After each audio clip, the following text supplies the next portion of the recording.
नमस्कार साथियों, हमारी जो बुक है पाठ्य पुस्तक जिसका नाम है, जो हमारा पेपर है जेंडर विद्यालय एवं समाज, जो कि बीएड द्वितीय वर्ष में है। ठीक है, तो इस पेपर के लिए हम हमारी 5वीं यूनिट पढ़ने जा रहे हैं। और 5वीं यूनिट जो है बहुत आसान है, क्योंकि इसमें जो टॉपिक्स हैं वो सामाजिक जीवन में मतलब लैंगिक असमानता से रिलेटेड या ऐसी जो घटनाएं जो हम निरंतर हमारे रूटीन लाइफ में देखते रहते हैं उन्हीं से जुड़ी हुई हैं। तो इसलिए ये जो यूनिट है काफ़ी आसान रहने वाले हमारे लिए। चलिए स्टार्ट करते हैं। पहले अति लघुतरात्मक प्रश्नों से शुरू करते हैं। चलिए इसका आकार थोड़ा सा हम छोटा कर लेते हैं ताकि अच्छे से हम एक एक लाइन को अंडरलाइन करते हुए पढ़ सके। पहला प्रश्न है हमारा कि लैंगिकता क्या है, यानी कि सेक्सुअलिटी क्या है। तो देखिए, लैंगिकता एक प्राकृतिक एवं स्वाभाविक क्रिया है। यह स्वाभाविक प्रवृत्ति मनुष्यों के विचारों और भावनाओं पर निर्भर होती है। लैंगिकता पुरुष और महिलाओं के विचारों, कल्पनाओं एवं इच्छाओं, विश्वासों, दृष्टिकोणों, मूल्यों, व्यवहारों, प्रथाओं एवं रीति रिवाजों सहित विभिन्न तरीकों से व्यक्त किया जा सकता है।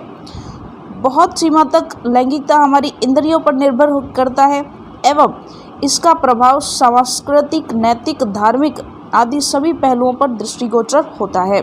इसका तात्पर्य यह है कि प्रत्येक व्यक्ति का दूसरों के प्रति लैंगिकता व्यक्त करने का अपना तरीका होता है। लैंगिकता संपूर्ण जीवन का एक भाग है, जिसे व्यक्ति अपनी उम्र एवं जीवन स्तर के आधार पर व्यक्त कर सकता है एवं बदलाव भी ला सकता है। तो ये चीज़ आपको समझ में आ गई। यानी लैंगिकता जो है, देखिए, एक पुरुष होता है, एक महिला होती है। तो जो लिंग होता है उसके आधार पर हम जो है इस तरह से डिवीज़न करते हैं, क्लासिफिकेशन करते हैं। तो वही जो भावना है वही है लैंगिकता। ठीक है, यानी लैंगिकता जो है वो विचारों, कल्पनाओं, इच्छाओं, विश्वासों, दृष्टिकोणों, मूल्यों, व्यवहारों, प्रथाओं और रीति रिवाज सहित विभिन्न तरीकों से इस चीज़ को व्यक्त किया जा सकता है। आगे और बात करते हैं ताकि हमें और अच्छे से समझ में आए। अगला प्रश्न देखिए क्या कहता है, लैंगिकता को स्पष्ट करें।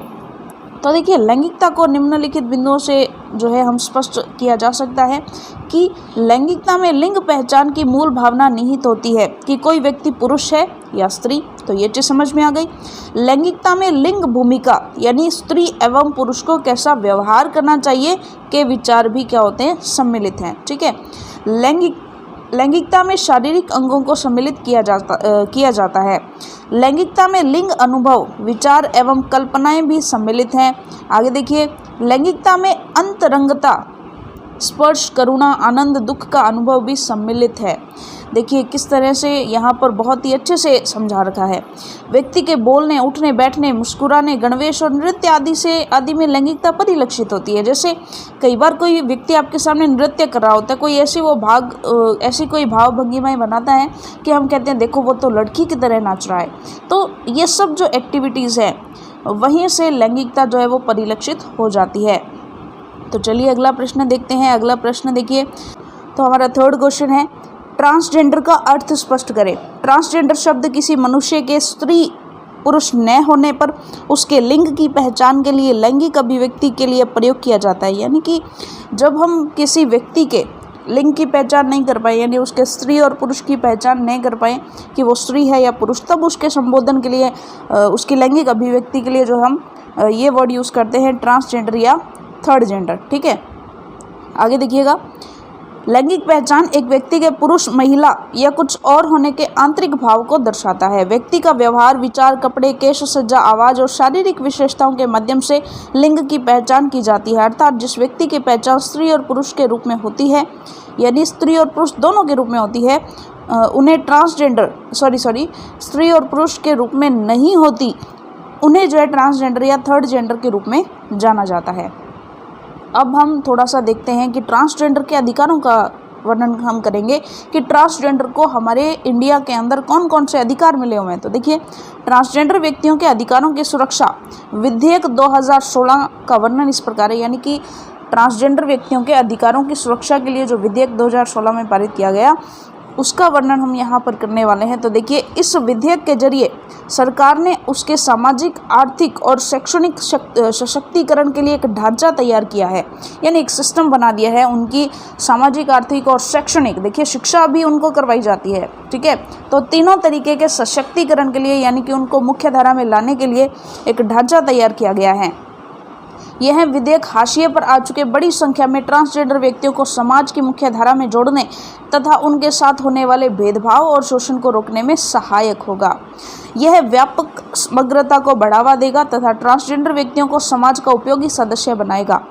यह विधेयक सभी हितधारकों को इसके सिद्धांतों को लागू करने के लिए जिम्मेदार और जवाबदेह बनाएगा, यानी कि जितने भी हितधारक हैं, ठीक है, उनको जो सिद्धांत जो हैं वो लागू करने ही होंगे और उनको जवाबदेह बनाएगा, ठीक है। यह केंद्र सरकार और राज्य सरकार या केंद्र शासित प्रदेशों के लिए ट्रांसजेंडर व्यक्तियों से जुड़े मुद्दों पर अधिक से अधिक जवाबदेही तय करेगा, यानी सिस्टम उनके प्रति जवाबदेह होगा, उनके प्रति कार्यरत होगा। अगला प्रश्न देखिए, यौन उत्पीड़न एवं शोषण का अर्थ स्पष्ट कीजिए। तो देखिए, यहाँ पर प्रश्न जो है क्या कहते हैं हमें कि यौन उत्पीड़न और शोषण को हम कैसे समझाएंगे। तो देखिए, यौन उत्पीड़न बदमाशी या एक यौन स्वभाव की जबरदस्ती या यौन अनुग्रह के बदले में अवांछित या अनुचित वादा करना है, यानी कि कोई ऐसे इमोशनल अत्याचार जिसे हम कहते हैं, यानी इमोशनली ब्लैकमेल करना, इसे हम कहेंगे अवांछित या अनुचित वादा करना। या फिर यौन उत्पीड़न बदमाशी या फिर एक यौन स्वभाव की जबरदस्ती अगर ऐसा किया जाता है तो हम उसे यौन उत्पीड़न जो है वो उसकी श्रेणी में लेंगे। अधिकांश आधुनिक कानूनी भाषा में यौन उत्पीड़न जो है वो अवैध है। अमेरिका जो है इक्वल एम्प्लॉयमेंट अपॉर्चुनिटी कमीशन, यानी कि EEOC, जिसे हम ईओक बोलेंगे, द्वारा दी गई परिभाषा के रूप में किसी व्यक्ति, यानी कोई भी आवेदक या कर्मचारी है तो यानी जो भी जिस भी व्यक्ति के साथ उत्पीड़न हो रहा है उसके लिंग के आधार पर उसे परेशान करना गैर कानूनी है। आगे देखिए, यौन उत्पीड़न का स्वरूप जरूरी नहीं कि शारीरिक हो, ये मानसिक भी हो सकता है, ठीक है। आगे देखिएगा, परिवार में यौन उत्पीड़न व शोषण को स्पष्ट कीजिए। अब आप स्पष्ट कीजिए इस टाइप से कि परिवार में कैसे कैसे यौन उत्पीड़न और शोषण की घटनाएं जो है वो आजकल समाज में घटित हो रही हैं, यानी परिवार में ऐसा कैसे होता है। तो देखिए, इसे हम किस टाइप से स्पष्ट करेंगे, आंसर देखिए क्या लिखेंगे। अन्य मूलभूत आवश्यकताओं की तरह यौन चालक भी महत्वपूर्ण तथा आवश्यक है, यानी यौन चालन भी जो है वेरी इंपॉर्टेंट है। मानव जीवन के लिए कुछ लोग इससे संबंधित जानकारी आवश्यक शिक्षा के अंतर्गत प्राप्त करते हैं तथा कुछ अविश्वसनीय साधन जैसे टीवी, सिनेमा, इंटरनेट तथा अन्य तरीके से प्राप्त करते हैं, जो कि द्विध्रुवीय है। परिवार में यौन चालक का उपयोग मानवीय कौशल की तरह दो तरीके से किया जाता है। पहला अच्छे स्वास्थ्य के लिए और दूसरा गाली गलौच या जबरदस्ती के लिए। जहां एक तरफ ये संबंधों, खुशी या प्रेम बंधन का रूप है, वहीं दूसरी तरफ दर्द, पीड़ा या भ्रष्टाचार का भी रूप है। यानी अगर किसी को परेशान करना है, किसी को दर्द या पीड़ा देनी है, तब भी यौन उत्पीड़न किया जा सकता है। या फिर जो है यही स्वरूप जो है, यानी यौन चालन का स्वरूप जो है उत्पीड़न माना जाता है। लेकिन यौन चालन जो है वो संबंधों, खुशी और प्रेम बंधन का रूप भी है। इस तरह यौन उत्पीड़न जो परिवार में होता है, इसका मुख्य कारण जो है वो भावनात्मक सहयोग है, यानी कि भावनात्मक सहयोग के द्वारा घर में रहने वाले सदस्य एक दूसरे के दिल में जगह बना लेते हैं तथा मौका पड़ते ही यौन उत्पीड़न करते हैं। आगे देखिएगा, यौन उत्पीड़न एवं शोषण को रोकने के लिए सरकार द्वारा किए गए प्रयासों का वर्णन कीजिए। तो यौन उत्पीड़न जो होता है उसके लिए सरकार ने कौन कौन से प्रयास किए, देखिए। अप्रैल 2000 में मानव अधिकार एवं कानून संघ की दिल्ली इकाई ने कार्यस्थलों पर महिला उत्पीड़न के खिलाफ मुहिम को प्रारंभ किया। इस मुहिम में निम्नलिखित मुद्दों को सम्मिलित किया गया। पहला, मानव अधिकार तथा कानून संघ द्वारा दिल्ली कार्यालय में एक प्रशिक्षण और साधन केंद्र जो है स्थापित किया गया। यौन उत्पीड़न से परेशान महिलाओं के लिए टेलीफोन हेल्पलाइन प्रारंभ की गई। सभी संगठित, असंगठित, निजी और गैर सरकारी संगठनों का कानून लागू करने वाले अभिकर्ताओं से संबंध स्थापित किया गया। और क्या किया गया, देखिए। यौन उत्पीड़न के खिलाफ नीतियां तैयार करने और शिकायत समिति जो है वो गठित करने में संस्थानों की सहायता की गई। शिक्षा का प्रचार प्रसार किया गया। जागरूकता कार्यक्रम जो है इनका संचालन किया गया। लैंगिक संवेदीकरण और कार्यस्थल पर यौन उत्पीड़न को लेकर प्रशिक्षण कार्यक्रम जो है वो चलाए गए। अगला प्रश्न देखिए, प्रश्न नंबर 8 क्या कहता है। दहेज निषेध अधिनियम पर टिप्पणी करें। तो देखिएगा, दहेज निषेध अधिनियम जो कि दहेज पर निषेध करता है, यानी दहेज को निषेध मानता है। देखिए, भारतीय समाज में व्याप्त विभिन्न कुरीतियों में से दहेज प्रथा का नाम अग्रणीय है। दहेज प्रथा के कारण ही स्त्री भ्रूण हत्या जैसी कुप्रथा प्रचलित हुई थी एवं उसका क्रय विक्रय किया जाता था। दहेज प्रथा सामाजिक अभिशाप से महिला को बचाने के उद्देश्य से जो है 1961 में दहेज निषेध अधिनियम बनाकर क्रियान्वित किया गया है। यानी कि दहेज निषेध अधिनियम जो है वो 1961 में जो है लागू हुआ। दहेज लेना ही नहीं देना भी अपराध है, अर्थात वधू पक्ष के लोग दहेज लेने के आरोप में वर पक्ष को कानूनी सजा दिलवा सकते हैं, तो वर पक्ष भी इस कानून के ही तहत वधू पक्ष को दहेज देने के जुर्म में भी सजा करवा सकता है। 1961 से लागू इस कानून के तहत वधू को दहेज के नाम पर प्रताड़ित करना भी संगीन जुर्म है। 1986 में इस अधिनियम में संशोधन करके इसे परिस्थिति के अनुकूल बनाया गया है। देखिए क्या होता है, इस अधिनियम के आने के पश्चात दहेज उत्पीड़न के मामले में कमी आई है, परंतु अब भी दहेज उत्पीड़न के चक्कर में हर साल 102 मिनट में एक महिला इसकी भेंट चढ़ा दी जाती है। ठीक है, यानी 102 मिनट में एक महिला जो है वो दहेज उत्पीड़न जो है झेलती ही झेलती है। आगे देखिएगा, अगला प्रश्न क्या है, सरकारी कार्यालयों में यौन उत्पीड़न के कारण बताइए। यानी कि सरकारी कार्यालयों में यौन जो उत्पीड़न है वो कैसे होता है। देखिएगा, सरकारी कार्यालयों में पुरुष अधिकारियों को उनकी नौकरी की पूर्ण रक्षा होती है। यानी कि गवर्नमेंट जॉब है तो पूर्ण रक्षा तो होगी नौकरी की, तो उन्हें किसी का भय जो है वो नहीं होता तथा वे अनेक अवसरों पर महिलाओं के साथ अभद्रता या यौन शोषण करते हैं। सरकारी कार्यालयों का वातावरण राजनीतिक पहुंच से भी प्रभावित रहता है, इसलिए स्थानांतरण, निलंबन या पद अवनति का डर दिखाकर यौन अवशोषण कई बार होता है। सरकारी कार्यालयों में कार्यरत स्त्रियां कानूनी रूप से सहायता नहीं लेना चाहती क्योंकि वे विवाद में फंसकर चर्चा का विषय नहीं बनना चाहती। यह भी एक कारण हो सकता है। और देखिए और क्या कारण है, अपराध कर सजा से वंचित हो जाने तथा उनके विरुद्ध कोई कार्यवाही न होने से सरकारी कर्मचारियों का मनोबल भी कई बार बढ़ जाता है। अधिकारियों को आवश्यकता से अधिक अधिकार प्रदान करने के कारण भी इस प्रकार की स्थिति जो है वो उत्पन्न होती है। अगला प्रश्न देखिए, औपचारिक संस्थानों से आप क्या समझते हैं, क्या सरकारी संस्थानों में भी यौन उत्पीड़न होता है। तो देखिए सिंपल सी बात, इसका उत्तर हम क्या लिखेंगे कि डेफिनेट सी बात है कि औपचारिक संस्थान वे संस्थान नहीं होते हैं जो सरकारी नियम सिद्धांत यहाँ पर थोड़ा सा यहाँ पर जो गैप दिया गया है वो थोड़ा सा सेंटेंस को गलत बना रहा है। यहाँ पर संस्थान का मतलब इंस्टीट्यूशन, यानी कि औपचारिक संस्थान वे संस्थान होते हैं जो सरकारी नियम, सिद्धांत एवं संविधान के अनुसार कार्य करते हैं। इसमें हम सरकारी विद्यालय, सरकारी कार्यालय और सरकारी संस्थाओं आदि को सम्मिलित कर सकते हैं।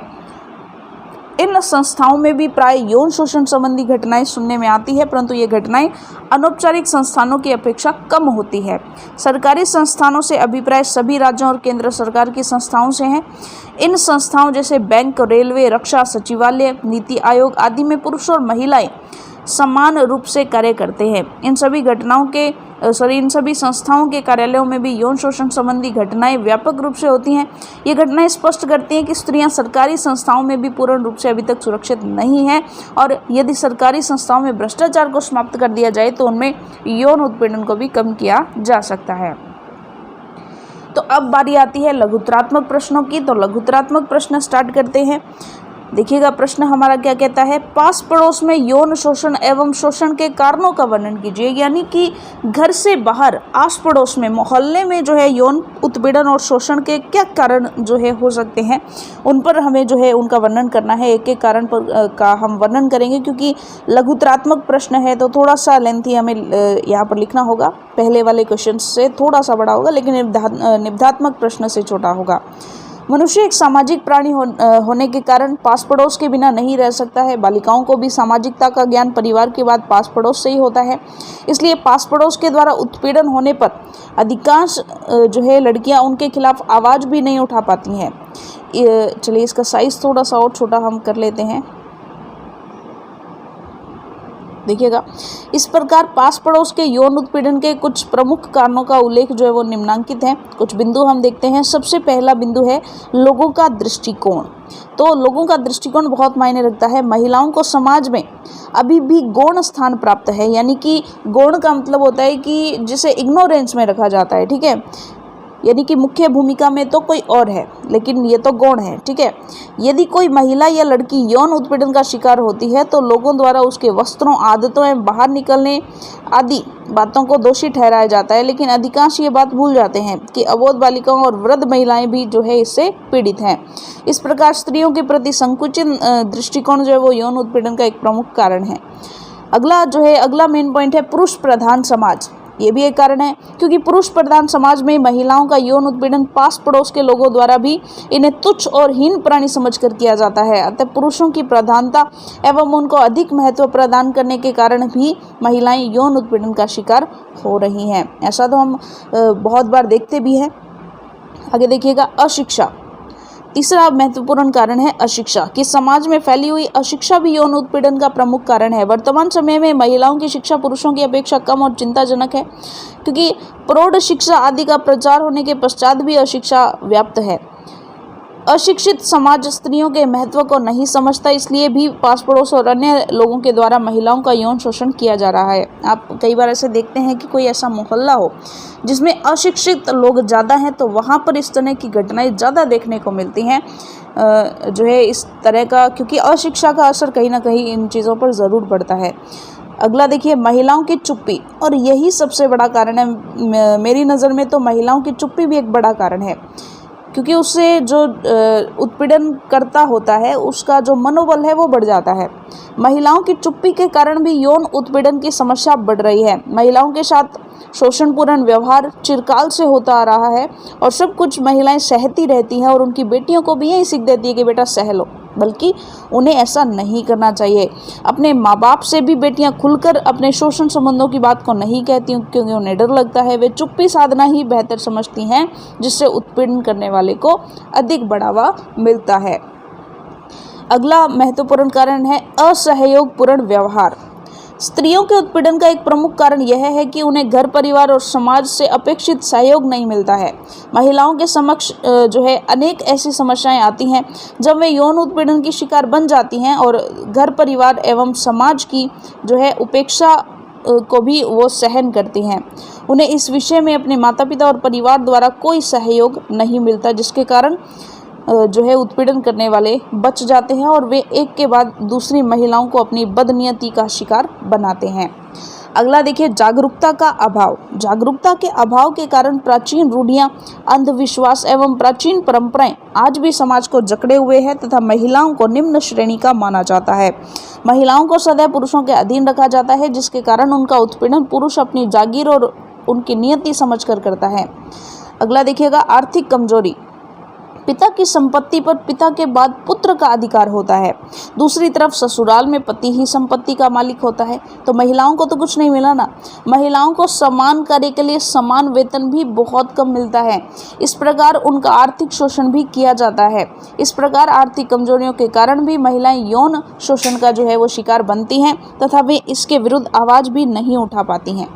अगला देखिए, कानूनी प्रावधानों का ज्ञान नहीं होना। अधिकांश महिलाओं एवं लड़कियों तथा उनके माता पिता को कानूनी प्रावधानों का ज्ञान नहीं रहता है, जिससे वे अपने यौन शोषण के विरुद्ध न्याय नहीं कर पाती हैं। अगला प्रश्न देखिएगा, पास पड़ोस में यौन उत्पीड़न एवं शोषण रोकने के उपायों का वर्णन करें। तो देखिएगा, रोकने के जो उपाय हैं, यानी कि हमें ये तो पता चल गया कि यौन शोषण हो रहा है, लेकिन रोकने के लिए हम क्या क्या उपाय करेंगे वो देख लेते हैं।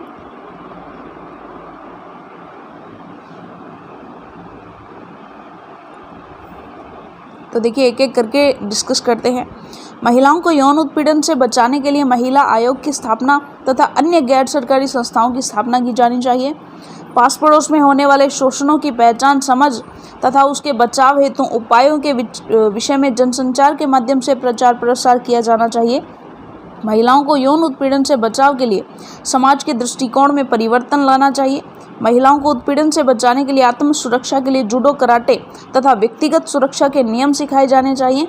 संविधान के अनुच्छेद 14 और 15 में महिलाओं की समानता, अनुच्छेद 21 के द्वारा गरिमामयी जीवन का अधिकार प्रदान किया गया है और स्त्रियों को कार्यस्थल पर उत्पीड़न से बचाने के लिए 2013 में अधिनियम बनाया गया है। ये भी चीज़ हमें ध्यान रखनी है कि संविधान में अनुच्छेद 14 और 15 में महिलाओं की समानता, अनुच्छेद 21 के द्वारा गरिमामयी जीवन और स्त्रियों को कार्यस्थल में उत्पीड़न से बचाने के लिए 2013 में जो है वो अधिनियम बनाया गया है। इन्हें आप फैक्ट के रूप में अपने आंसर में ऐड कर सकते हैं। अगला देखिए, महिलाओं को कानूनी प्रावधानों का ज्ञान प्रदान किया जाए जिससे स्त्रियां अपने आर्थिक, शारीरिक और मानसिक उत्पीड़न होने पर आवाज़ उठा सकें। महिलाओं में यौन उत्पीड़न से बचाने के लिए महिलाओं में जागरूकता की भावना उत्पन्न की जाए तथा सरकारी संस्थाओं में अतिरिक्त गैर सरकारी संस्थाओं के द्वारा भी महिलाओं में जागरूकता उत्पन्न करना तथा यौन उत्पीड़न जैसे काल को जड़ से नष्ट करने के उपाय जो है वो निकालने चाहिए, क्योंकि ये बेहद शर्मनाक घटनाएं होती हैं हमारे समाज के लिए। महिलाओं को अपने अधिकारों का ज्ञान जो है होना चाहिए ताकि उन्हें आर्थिक, सामाजिक और नैतिक सुरक्षा प्राप्त करने में यह अधिकार जो है वो सहायक सिद्ध हो। अब देखिए, हमें अधिकार प्राप्त हैं लेकिन हमें उनका अधिकारों का ज्ञान ही नहीं है तो हम उनका बेनिफिट कैसे ले पाएंगे।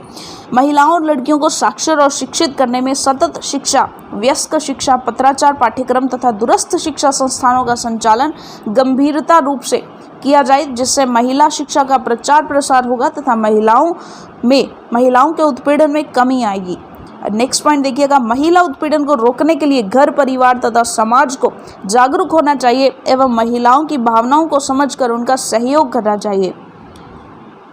नेक्स्ट पॉइंट देखिएगा, महिलाओं को पास पड़ोस में होने वाले उत्पीड़न से बचाने के लिए आवश्यक कदम और बुलंद आवाज़ उठानी चाहिए।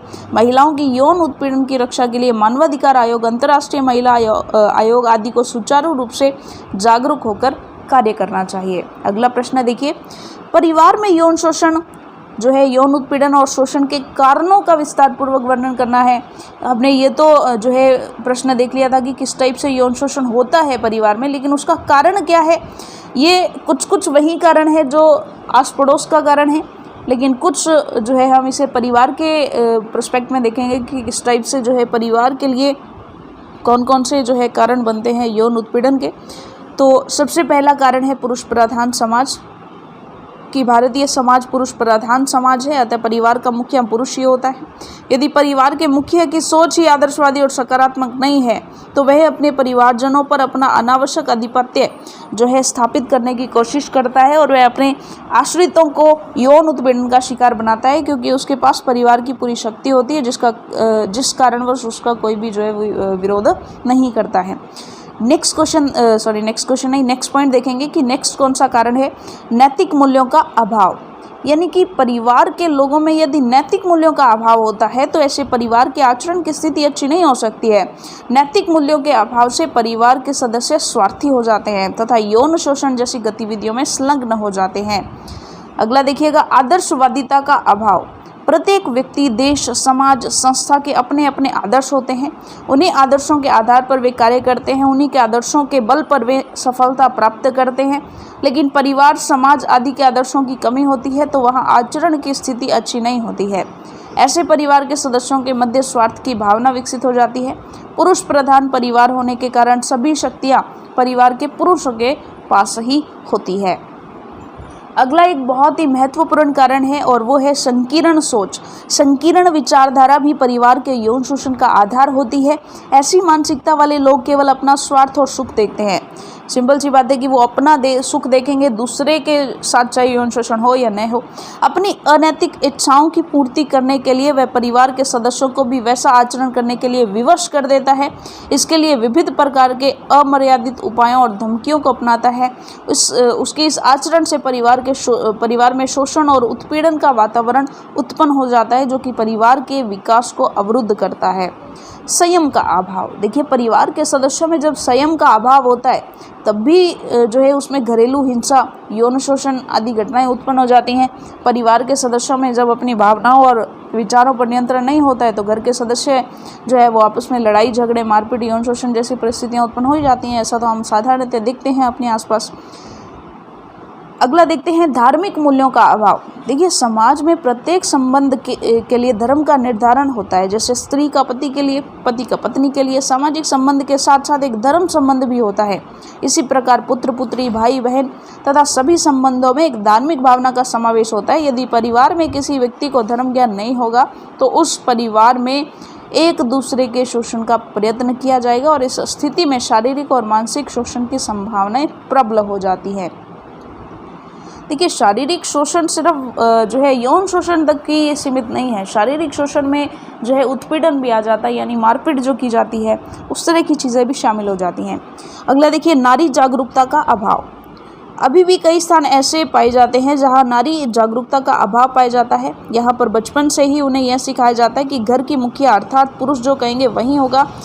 इसलिए बड़े होकर वे बिना विरोध के पुरुषों की जो है अधीनता स्वीकार कर लेती हैं और ऐसी स्थितियों में पुरुषों का प्रबल जो है पक्ष हो जाता है, यानी पुरुषों का जो पक्ष है वो प्रबल हो जाता है और वे अपनी मनमानी करते हैं। वे घर के स्त्रियां और अन्य सदस्यों की शारीरिक और मानसिक रूप से उनका शोषण करने का प्रयास करते हैं। तो जब हमने इसके कारण पढ़ लिए हैं तो अब हमें रोकने के उपाय भी पढ़ने होंगे। तो अगला प्रश्न इसी पर बेस्ड है। तो आंसर देखिएगा, परिवार में क्वेश्चन क्या कहता है कि परिवार में यौन उत्पीड़न और शोषण रोकने के लिए उपाय बताइए।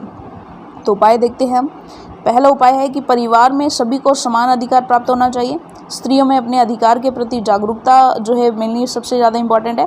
और सरकार को भी समाज और स्वयंसेवी जो संस्थाएं हैं उनके साथ मिलकर प्रयास करना चाहिए। स्त्रियां और बच्चों को उचित शिक्षा प्रदान करनी चाहिए ताकि वे शोषण के विरुद्ध आवाज़ उठा सकें। प्रौढ़ स्त्री पुरुष को प्रौढ़ शिक्षा केंद्र, प्रौढ़ का मतलब होता है जो एक तो होती है कि बाल्यावस्था में जब वो स्कूल लाइफ में अपनी जो एजुकेशन है वो प्राप्त करते हैं, लेकिन कुछ लोग होते हैं जो उस टाइम में एजुकेशन प्राप्त नहीं कर पाते हैं, शिक्षा नहीं ले पाते हैं। तो जब वो उनकी प्रौढ़ावस्था चल रही होती है, यानी कि अगर हम लगभग माने किशोरावस्था के बाद की जो अवस्था होती है, यानी पढ़ने का एक तरह से कहते हैं कि पढ़ने का समय चला गया होता है, तो उस टाइम में उनके लिए अलग से, प्रौढ़ों के लिए अलग से शिक्षा केंद्रों की व्यवस्था की जाती है। उसके माध्यम से ये जो है इनको शिक्षा प्रदान करनी चाहिए और बच्चों को विद्यालय के माध्यम से प्रदान करनी चाहिए। अब सिंपल सी बात है कि कोई एक प्रौढ़ व्यक्ति है तो उसको तो विद्यालय में नहीं भेजा जा सकता है, उनको स्पेशली जो एजुकेशन सेंटर होते हैं इस टाइप के, तो उन्हें वहाँ पर जो है ट्रेन किया जाता है स्पेशली। परिवार के सदस्यों को नैतिक मूल्यों की शिक्षा प्रदान करना तथा उन्हें उनका महत्व समझाना। जब सभी को नैतिक मूल्यों का ज्ञान होगा तो परिवार के सदस्य एक दूसरे की भावनाओं का सम्मान करेंगे तथा उनके विकास में अपना सहयोग भी प्रदान करेंगे। ऐसी स्थिति में शोषण की स्थिति उत्पन्न नहीं हो सकेगी। परिवार के सभी व्यक्तियों को अपनी मनोभावनाओं, इंद्रियों पर नियंत्रण रखना सीखना चाहिए। जिस परिवार के सदस्य आत्म संयमी होते हैं तथा वहाँ शोषण की कोई संभावना नहीं होती और ऐसे लोग इस प्रकार के शोषण का विरोध भी करते हैं। परिवार में कुछ आदर्शवादी मूल्यों का निर्धारण करना चाहिए तथा उनका पालन सभी के लिए अनिवार्य होना चाहिए। आदर्शवादी मूल्यों के होने से परिवार के सदस्यों में प्रेम और सहयोग की भावना बनी रहती है तथा शोषण की कोई संभावनाएं नहीं होती हैं। परिवार के प्रत्येक सदस्य को व्यापक दृष्टिकोण अपनाना चाहिए। प्रत्येक सदस्य को एक दूसरे के सुख दुख का पूरा ध्यान रखना चाहिए।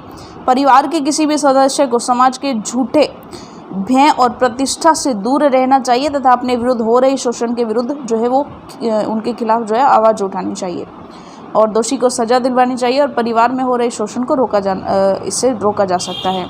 परिवार में धार्मिक मूल्यों का विकास होना चाहिए, ये हमने देख ही लिया। अगला देखिए, परिवार के प्रत्येक सदस्य को बोलचाल में, ये बहुत इंपॉर्टेंट है, शिष्ट भाषा का प्रयोग करना चाहिए, ठीक है, ताकि किसी का दिल न दुखे और कोई भी आपके विरुद्ध जो है उत्पीड़न के बारे में सोचे भी ना। सदस्यों द्वारा प्रयुक्त अशिष्ट भाषा का प्रभाव बच्चों पर भी पड़ता है, जिस कारण घर के बच्चे उस भाषा का प्रयोग स्वयं भी करने लगते हैं। इसलिए घर के प्रत्येक सदस्य को अपने बोलचाल की भाषा में प्रत्येक शब्दों पर जो प्रयुक्त शब्द है उन पर नियंत्रण रखना चाहिए। अगला प्रश्न देखिए, अनौपचारिक संस्थाओं में होने, देखिए औपचारिक संस्थाओं में हमने पढ़ लिया था, अब हम अनौपचारिक, जो औपचारिक संस्थाओं का मतलब होता है जो कि सरकारी नियमों के अनुसार जिनका कार्यान्वयन होता है, लेकिन कुछ अनौपचारिक संस्थाएं होती हैं जिनके लिए विशेषतः सरकारी नियम नहीं होते हैं, यानी डायरेक्टली सरकार के द्वारा जो कंट्रोल्ड नहीं होती हैं, तो अनौपचारिक संस्थाएं होती हैं और वहाँ पर यौन उत्पीड़न के जो कारण हैं वो देखते हैं हम एक एक करके। देखिए, पहले हम देख लेते हैं कि प्रत्येक समाज में कुछ औपचारिक और कुछ अनौपचारिक संस्थाएं कार्य करती हैं। इन अनौपचारिक संस्थाओं के अंतर्गत व्यक्तिगत संस्थाएं, धार्मिक संस्थाएं, समाजसेवी संस्थाएं, विभिन्न प्रकार के उद्योगों को सम्मिलित किया जाता है। इन संस्थाओं में निम्न प्रकार से यौन उत्पीड़न देखने को मिलता है। देखिए एक एक करके डिस्कस करेंगे। पहला, धार्मिक संस्थाओं में यौन उत्पीड़न। देखिए ये बहुत ही महत्वपूर्ण है कि धार्मिक संस्थाओं में कैसे यौन उत्पीड़न होता है, क्योंकि धार्मिक संस्थाएं जो है अनौपचारिक संस्था है। इस प्रौद्योगिकी तथा वैज्ञानिक व आधुनिक युग में ऐसे लोग हैं जो धर्म का अंधा विश्वास करते हैं और धार्मिक संस्थाओं से जुड़े रहते हैं। इन संस्थाओं को चलाने वाले लोभी और दुराचारी लोगों के कारण धार्मिक संस्थाओं की छवि बिगड़ गई है। धार्मिक संस्थाओं में यौन उत्पीड़न होने के कारण जो है वो कुछ इस टाइप से है कि इन संस्थाओं में गुरु स्वयं को ईश्वर दूत के रूप में लोगों के सामने प्रस्तुत करते हैं। जो लोग धर्म पर अंधविश्वास करते हैं वो लोग ऐसे लोगों के झांसे में आसानी से आ जाते हैं, क्योंकि इन संस्थाओं के धर्म गुरु उन्हें यह विश्वास करा देते हैं कि वे सारी समस्याओं का निदान जो है वो कर देंगे। ऐसी स्थिति में शोषण की स्थिति उत्पन्न होती है, क्योंकि जनता इनको ईश्वर का दूत समझकर उनके कहे के अनुसार चलने लगती है।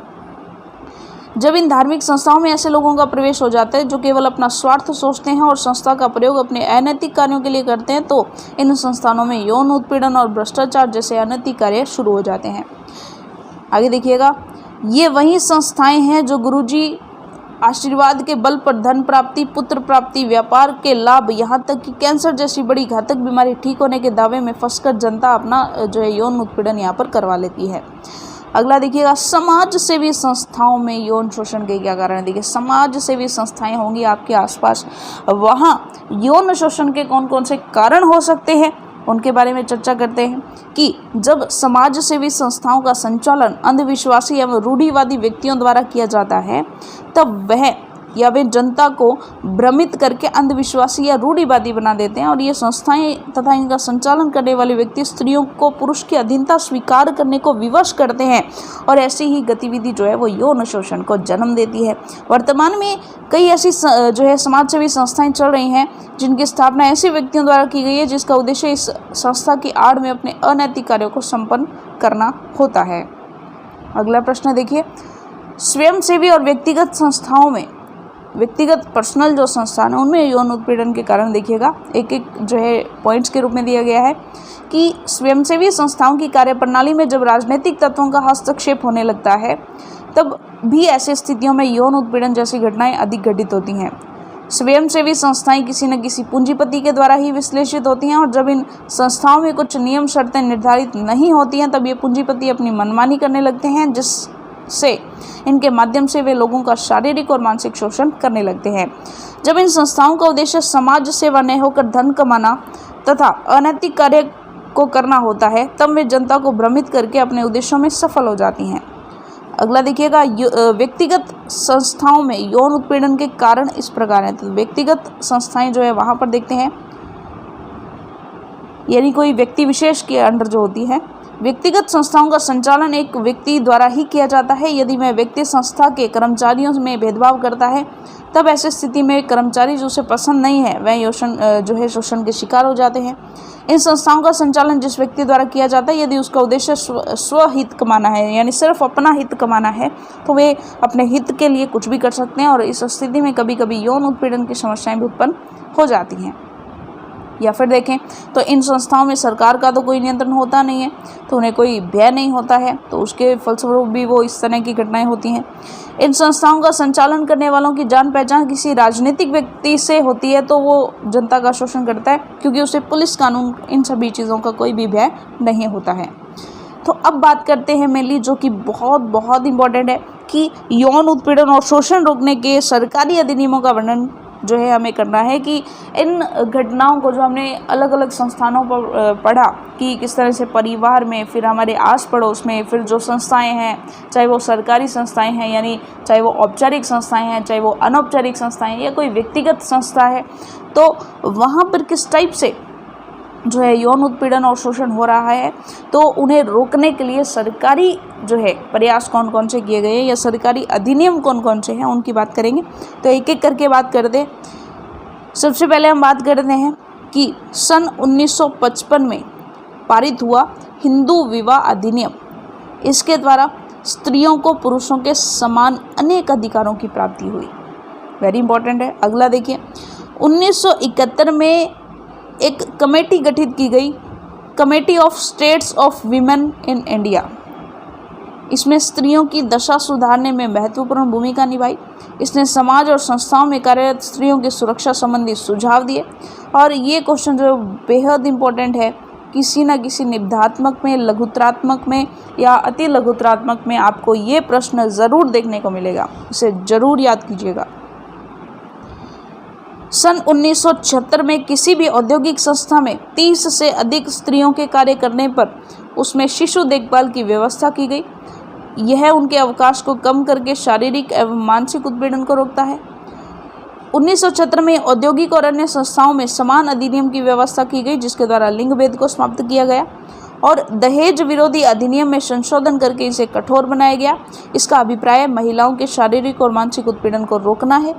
सरकार द्वारा कार्यालयों में कार्यरत पुरुष कर्मचारियों को निर्देशित किया गया कि उनके द्वारा किए गए व्यवहार में लिंग संवेदनशीलता का समावेश होना चाहिए, अन्यथा इसे स्त्रियों के प्रति अभद्रता और यौन उत्पीड़न माना जाएगा। यदि किसी कार्यालय में पुरुष कर्मचारी द्वारा अश्लील फिल्म देखी जाती है या उसमें कार्यरत महिलाओं को दिखाने का प्रयास किया जाता है तो इसे यौन उत्पीड़न की श्रेणी में माना जाएगा। पुरुष कर्मचारी द्वारा किसी भी प्रकार का प्रलोभन देकर स्त्री कर्मचारी से संबंध स्थापित करना भी यौन उत्पीड़न की श्रेणी में आएगा। और इसे रोकने के लिए महिला मानव अधिकार, पुलिस न्याय व्यवस्था और सरकारी वकीलों की सहायता से यौन उत्पीड़न संबंधी व्यक्ति को सजा दिलाने का प्रयास किया जाता है। अगला प्रश्न देखिए, भारतीय संविधान में महिलाओं को कौन कौन से अधिकार प्रदान किए गए हैं, विवेचना कीजिए। तो देखिए, भारतीय संविधान में महिलाओं को निम्न अधिकार प्राप्त हैं। एक एक अनुच्छेद की बात करते हैं। सबसे पहले अनुच्छेद 14। भारतीय संविधान के अनुच्छेद 14 में देश के प्रत्येक नागरिक को समानता का अधिकार दिया गया है। समानता का मतलब समानता, इसमें किसी प्रकार का लिंग भेद नहीं है। समानता, स्वतंत्रता और न्याय का अधिकार महिला पुरुष दोनों को समान रूप से दिया गया है। अनुच्छेद 15, संविधान के अनुच्छेद 15 में यह प्रावधान किया गया है कि स्वतंत्रता, समानता और न्याय के साथ साथ महिलाओं और लड़कियों की सुरक्षा और संरक्षण का काम भी सरकार का कर्तव्य है।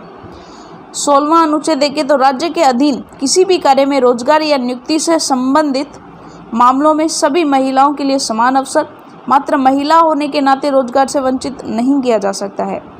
अनुच्छेद 19 में, इस अनुच्छेद में महिलाओं को यह अधिकार दिया गया है कि देश के किसी भी हिस्से में नागरिक की हैसियत से स्वतंत्रता के साथ आ जा सकती है और रह सकती है। व्यवसाय का चुनाव भी स्वतंत्र रूप से कर सकती है और महिला होने के कारण किसी भी कार्य के लिए इनको इनकार करना या इनके भौतिक अधिकार का हनन होगा। ऐसा होने पर वे कानून की सहायता ले सकती हैं।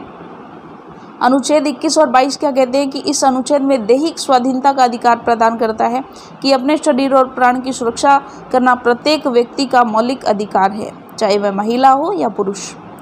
अनुच्छेद 23 यह कहता है कि यह अनुच्छेद महिला की गरिमा की रक्षा करते हुए उनके शोषण मुक्त जीवन जीने का अधिकार देता है। महिलाओं को खरीद बिक्री, वेश्यावृत्ति के धंधे में जबरदस्ती लाना, भीख मांगने पर मजबूर करना आदि दंडनीय अपराध है। इस अनुच्छेद के अनुसार 14 साल से कम उम्र के लड़के लड़कियों को जो है काम कराना बाल अपराध है, तो बाल श्रम की श्रेणी जो है अनुच्छेद 24 में है। अनुच्छेद 42 में भी प्रावधान किया गया है कि इनमें महिला हेतु प्रसूति सहायता प्राप्ति की व्यवस्था की गई है। 33 के क पोर्शन में प्रस्तावित 84वें संविधान संशोधन के जरिए लोकसभा में महिलाओं के लिए आरक्षण की व्यवस्था की गई है।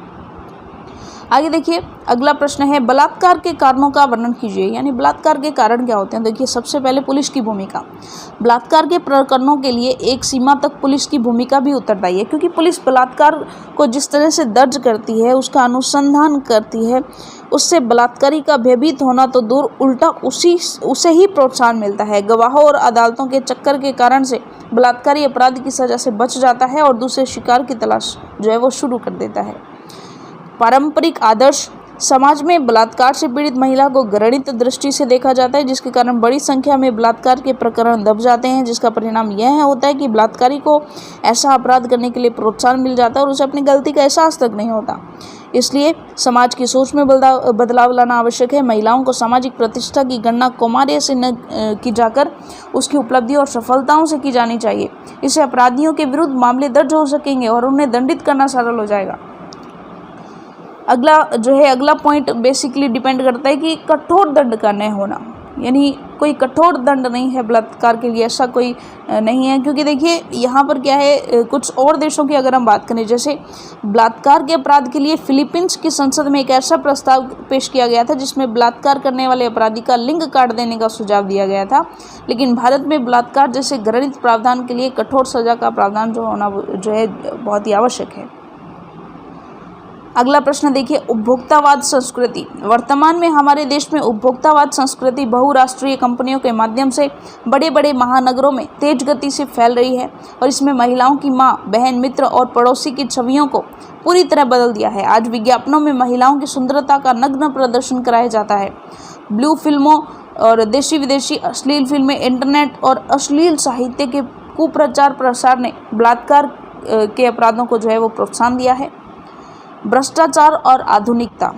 देखिए अमेरिका में बलात्कारी को मृत्यु दंड से लेकर 99 वर्ष तक की सख्त सजा जो है वो दी जा चुकी है, परंतु हमारे देश में अपराधी बलात्कार और उत्पीड़न के अपराधों से पुलिस और अदालतों में भ्रष्टाचार होने के कारण साफ साफ बच निकलता है और हमारा भ्रष्ट समाज इस तरह आधुनिकता का जामा ओढ़ना चाहता है। बलात्कारी जमानत पर छूट जाते हैं। यही छूट उनके बलात्कार का अपराध करने के इरादे को जो है वो प्रोत्साहित कर देती है, क्योंकि उन्हें पता है कि जेल में तो हम ऑलरेडी हैं, एक और बलात्कार कर लिया जाए ताकि हम जेल में तो जाना ही है, और वे बलात्कार के अपराध की ओर प्रवृत्त हो जाते हैं। अगला प्रश्न देखिए, बलात्कार के अपराध की रोकथाम के लिए सुझाव बताएं। तो देखिए सुझाव क्या कर सकते हैं हम। देखिए पुलिस जो व्यवस्था है वो अच्छी नहीं है, तो हम क्या कर सकते हैं, पुलिस और न्याय व्यवस्था में सुधार किया जा सकता है। ठीक है, क्योंकि जो है जो पुलिसकर्मी होते हैं वो प्रोफेशनल और उचित शिक्षा प्राप्त किए हुए होने चाहिए ताकि वो अच्छे तरीके से जो है निसंकोच जो है वो अच्छे से काम कर सके। अगला कर सकते हैं खर्चीली और विलंबकारी न्याय व्यवस्था। देखिए एक तो जो न्याय व्यवस्था है वो विलंबकारी नहीं होनी चाहिए, क्योंकि समय बहुत ज़्यादा लग जाता है और पैसा भी बहुत ज़्यादा लग जाता है, यानी खर्चीली प्रक्रिया है, तो इसे भी सुधारने की जो है ज़रूरत है। और सबसे इम्पॉर्टेंट है सामाजिक दृष्टिकोण में परिवर्तन, ये करना सबसे ज़्यादा ज़रूरी है। और सुरक्षा की भावना देखिए हर जगह, जैसे आत्मरक्षा के कार्यक्रम चला करके सुरक्षा की भावना जो है वो जो है गर्ल्स को दी जा सकती है। मानसिकता में परिवर्तन, मानसिकता जो है एक वर्ग, जाति और संप्रदाय के पुरुष जब बलात्कार करते हैं तो उन अत्याचारियों की पत्नियां इसका विरोध नहीं करती हैं, तो वो तो ऐसा मानती है कि ये तो इनका अधिकार है, लेकिन ऐसा नहीं करना चाहिए। तो जो भी लोग इन अपराधियों का, इन बलात्कारियों का साथ देते हैं, उनको सपोर्ट करते हैं किसी भी मानसिकता के अधीन, तो उनकी इस मानसिकता में परिवर्तन बहुत ही ज़रूरी है। मीडिया की दोषपूर्ण भूमिका।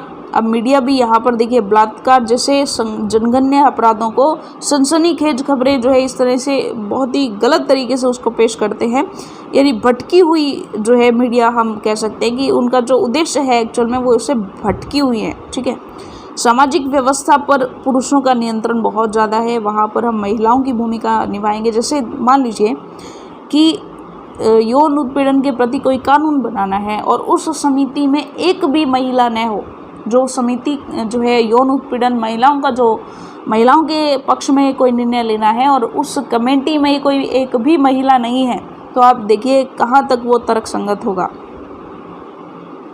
और अगला जो है मीटू जैसे आंदोलनों को प्रोत्साहित करना। तो ऐसे कोई भी आंदोलन जो महिलाओं द्वारा चलाए जाते हैं तो उन्हें प्रोत्साहित किया जाना चाहिए। ठीक है, तो ये जो है इस वीडियो में हमने अति लघुतरात्मक और लघुतरात्मक प्रकार के प्रश्न पढ़े। अब अगर आप चाहते हैं तो आप निबंधात्मक प्रश्न पढ़ने के लिए इसी वीडियो का जो सेकंड पोर्शन है वो भी आप जो है कंटिन्यू कर सकते हैं। तो इस वीडियो में इतना ही, निबंधात्मक प्रश्न हम करते हैं हमारी नेक्स्ट सेशन में। Thank you very much.